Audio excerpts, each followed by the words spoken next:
Привет, ребята! Прикупил себе вот такую вот игрушку, конструктор. Купил его в Китае. В общем, делаем фрезерный станок. По порядку. Все заляпано, это потому что рядом фрезер стоит, СОЖ ляпает. Профильная труба, стенка 3. Сварил рамку. Ну, может, он потом дальше поднимется. Возможно, будет кабинет, потом можно будет приварить. Но я сомневаюсь, что этим буду заниматься. В общем, вот так. В принципе, ничего сложного его собрать. Конструктор собери сам. Дырки посверлены. Все уже пошлифовано, как бы пофрезеровано, только скрути его. Но не тут-то было. Кому-то попадается станок ровный, вот я смотрел чугунный с Китая. Мне попался кривой, кому-то кривой, к сожалению. Вот сама станина основания, это у нас Y ездит.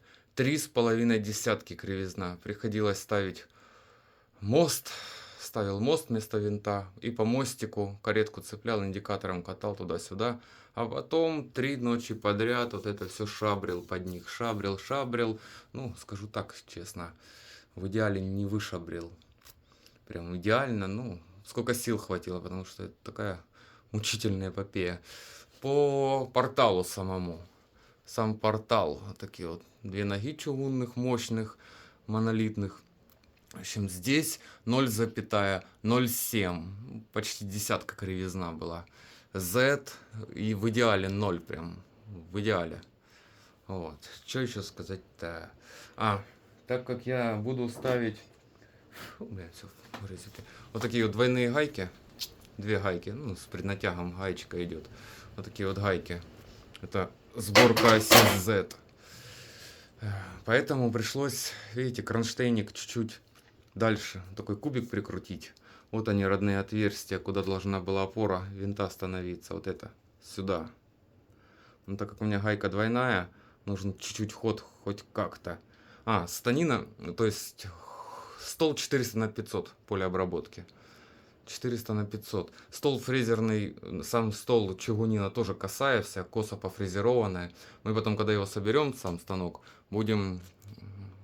Ну, фрезер сам себя пофрезерует, стол себе подровняет.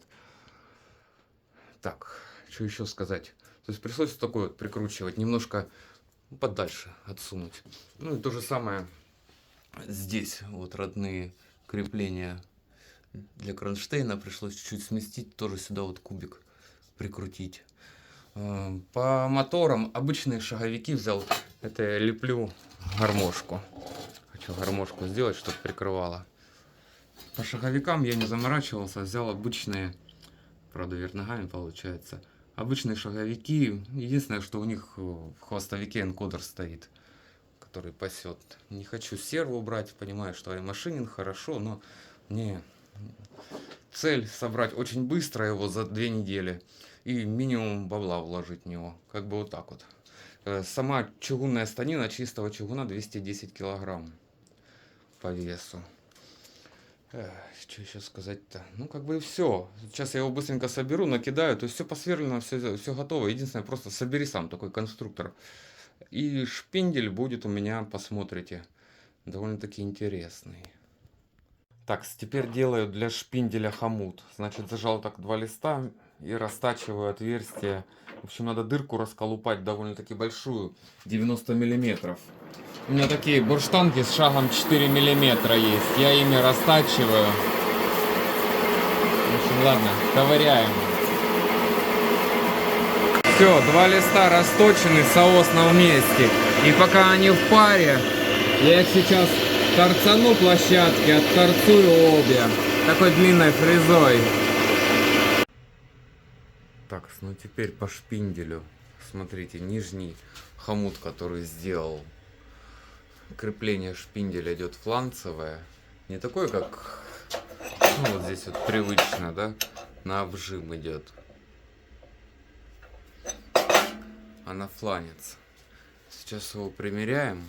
Я вот так вот на одно отверстие приделал. Точнее, на одну. Вот так вот прикрутил. Шпиндель ИСО-30, БТ-30. В общем, вот так вот. И сейчас сделаем второе крепление. Второй хомут. Нарезаю резьбу. Будет на обжим работать. Болгаркой я так вот чеканул. И сюда так вот винтиком вкручиваем. Вот так вот получается.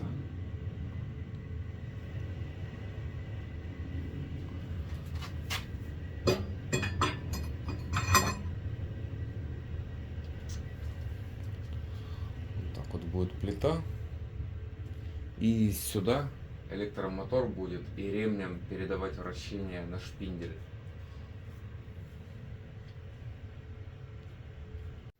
Так, теперь выкатываю шпиндель, чтобы уже окончательно затянуть хомуты.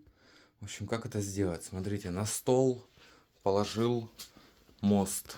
Вот мостик чугунный. На мостик положил линейку. Ну, не обязательно прям на мостик линейку ложить. Ну, у меня так получилось. В общем, линейку положил. То есть ровненькое, что-то такое надо. Идеально ровное. Вот линейка. Значит, зажимаем шпиндель, индикатор. Ну, он у меня просто прикручен на такой палочке. Ну, какая разница. В общем, ставим индикатор и катаем туда-сюда. Линейку обкатываем. Катаем туда-сюда, чтобы линейка была в нуле.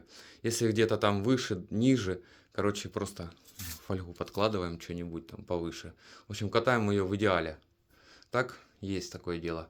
После того, когда мы катанули, сейчас будем выставлять шпиндель, чтобы он стоял вот так вот, а не вот так вот. Именно вот так, а не вот так вот заваленный как-нибудь там, или вот так вот. Именно вот так, а не вот так как-нибудь. Значит, что делаем? Так, беру индикатор, поднимаю лапку. Когда мы линейку уже обкатали, вот так вот ставим, смотрим. По черному смотрим, не по красным. 85, 6, 7, 88, да? 88. Так, поднимаем лапку. Переезжаем. Крутим шпиндель как бы, да? Ой, линейку зацепил. Ставим. Придется на ту сторону идти смотреть, потому что не видно.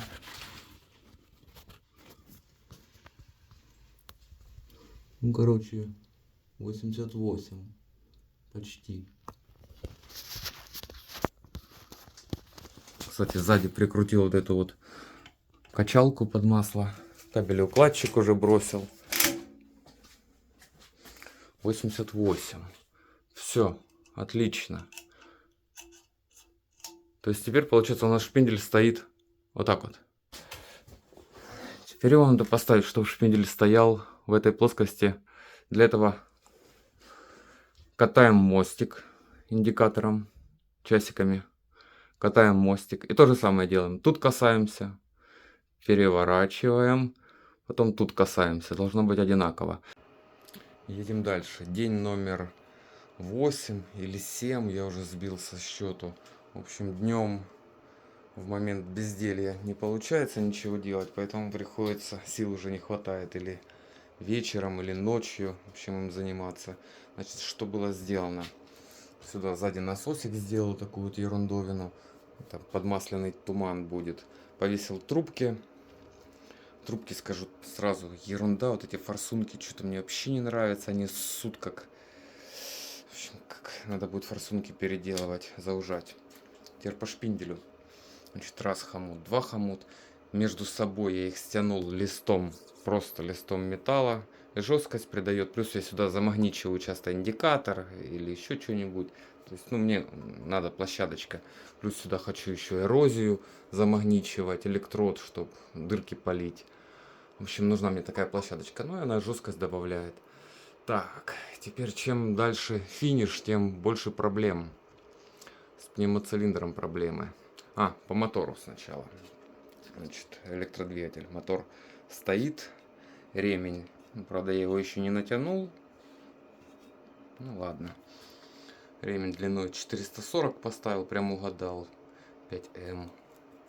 В общем, вот так вот. Шкивов 2. Это тихоходный движок. Ставим рядом еще один. И второй вот шкив свободный. Высокооборотистый, если надо. Если надо. Как бы вот так. Под пневматику уже кнопочку приготовил, чтобы он давил пневмоцилиндр на шпиндель, отдавал инструмент. ВТ-30, ER-32 я пока поставил сюда. Так вот, раз надавил, как надавил. В общем, вот пневмоцилиндр стоит на шпильках, на длинных. Я его просто шпильками временно притянул сюда, сверху поставил. И вот теперь у меня такая беда. Ну, я правку засунул. Чпок, все, теперь пневмоцилиндр снял. Пневмоцилиндр поршень 100 мм диаметром. И на 8 атмосферах он еле бздит, короче. Еле нажимает. Ерунда. Поэтому это целая отдельная эпопея будет, покажу. Мы его вот так вот, во-первых, укоротим. Во-вторых, сделаем ему перегородочку, чтобы мощность в 2 раза повысить.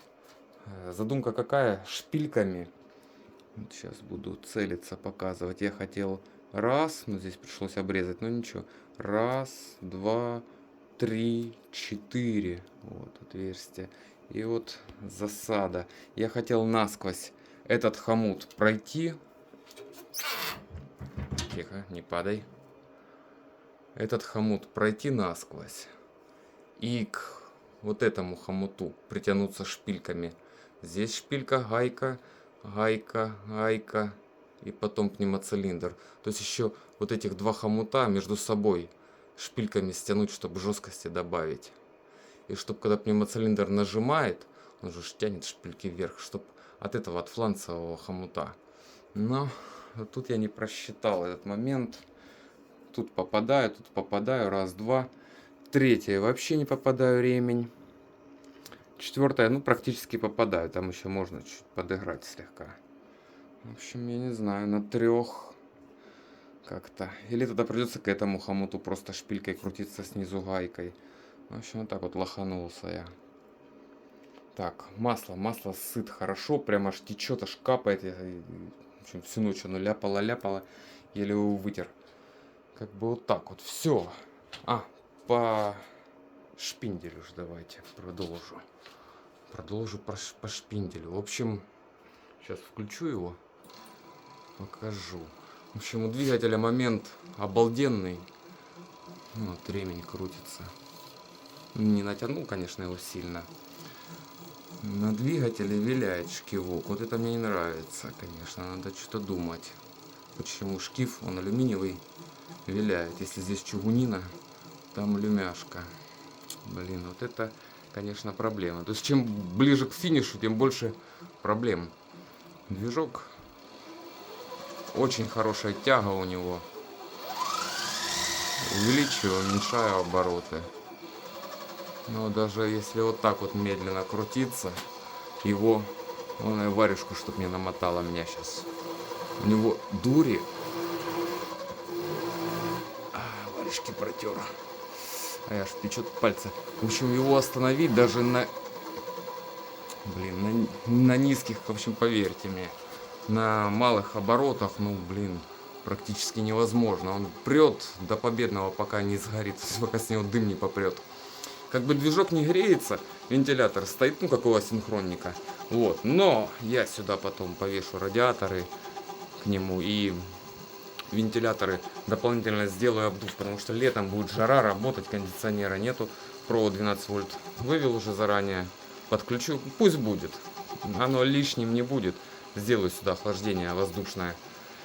Силиконовую шлангу порезал, так вот, разрезал по спиральке, сделал вот так вот. Кабелеукладчик потом дальше проложил и готово. Про кнопку пневматическую отдавать инструмент сделал. Автосмены не будет, кабинета не будет, потому что у меня проблема с габаритами. Мне некуда ставить, с помещением пока что проблема. Может, по осени или зимой решу, так сказать, в кавычках, квартирный вопрос. И тогда будет проще. Ну, как бы и все. Я думаю, все, что мог, наверное, рассказал. Может, что-то я и упустил, но я не знаю, что добавить. Сейчас выключу вращение. Он реверсирует тоже идеально, то есть все четенько, вот, реверс. Так, теперь Провод мешает, извиняюсь. Секунду. Теперь здесь была дырочка. Дырочка в станине зачем-то. И гармошки я снимаю. Так, сейчас, секундочку. Я поставил шаг по 0,1 миллиметр. Сейчас будем подъезжать по чуть-чуть, чтобы занулить его. Ой, не в ту сторону еду. Опа, много. Ну, пускай так даже. Так, теперь его надо... Циферблат сейчас ему. Вот это отпустим. Вот это повернем. Смотрим нолик. Почти нолик.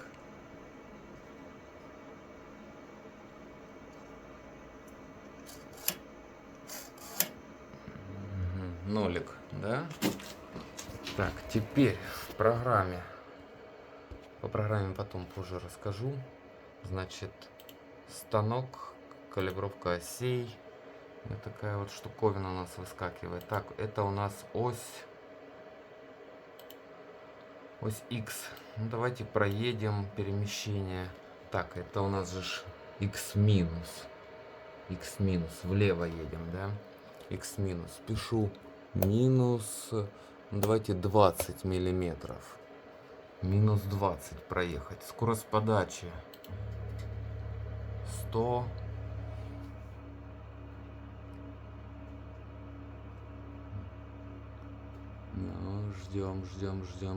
Ждем 20 миллиметров. И по факту он проехал у нас 20 миллиметров и 4, да? 20. Маленькая стрелочка 20.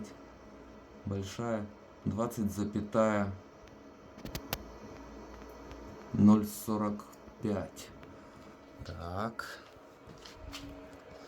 Спрашивают у нас, сколько реально проехали. Пишем ему, реально мы проехали минус 20,045. Вот столько мы переехали. Пересчитать шаги. Нажимаем. Ага, и он поехал на исходную позицию. Смотрим. Ждем, пока он назад отъедет в исходную точку. Опа, калибровка завершена, новое значение. Тра-ля-ля. Окей.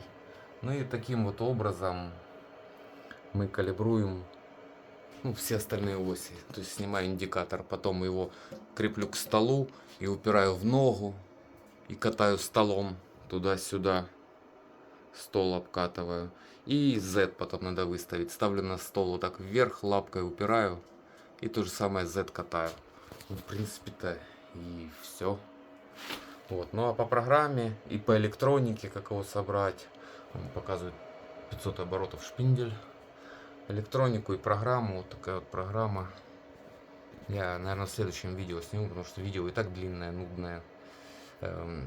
Тут фрезер можно включить, еще один шпиндель повесить, лазер, эрозию. В общем, и здесь очень легко, не трогая заготовку, можно на всем переключаться. Такая интересная программа. Ну, на Матч 3 похоже, все практически то же самое. Ладно, об этом уже в следующем видео сниму. И так это очень длинное видео. Ну, так вот так вот. Я думаю, все рассказал, что смог. Давайте, до следующего видео. Пока.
Ну а теперь результаты фрезеровки.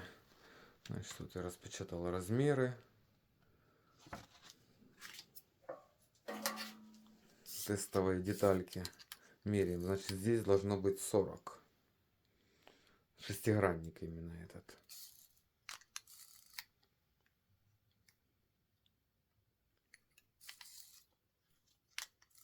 Все грани меряем. Здесь что-то на соточку больше получилось. Ага, заусня вижу.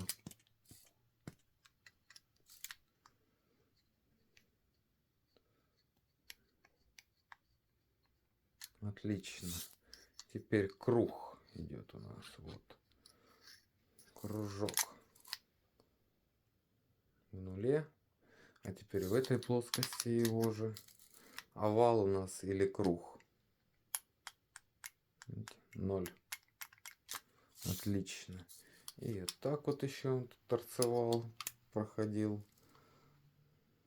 95. Все. Идеал. Ну, то есть плюс-минус сотку держит станок. Значит, по режимам, что тут? Это боком брал по 0,8, глубиною 5, z минус 5. И обороты шпинделя 3000 оборотов. Фреза 8. В общем, такой вот результат. Ну, плюс-минус соточка где-то гуляет.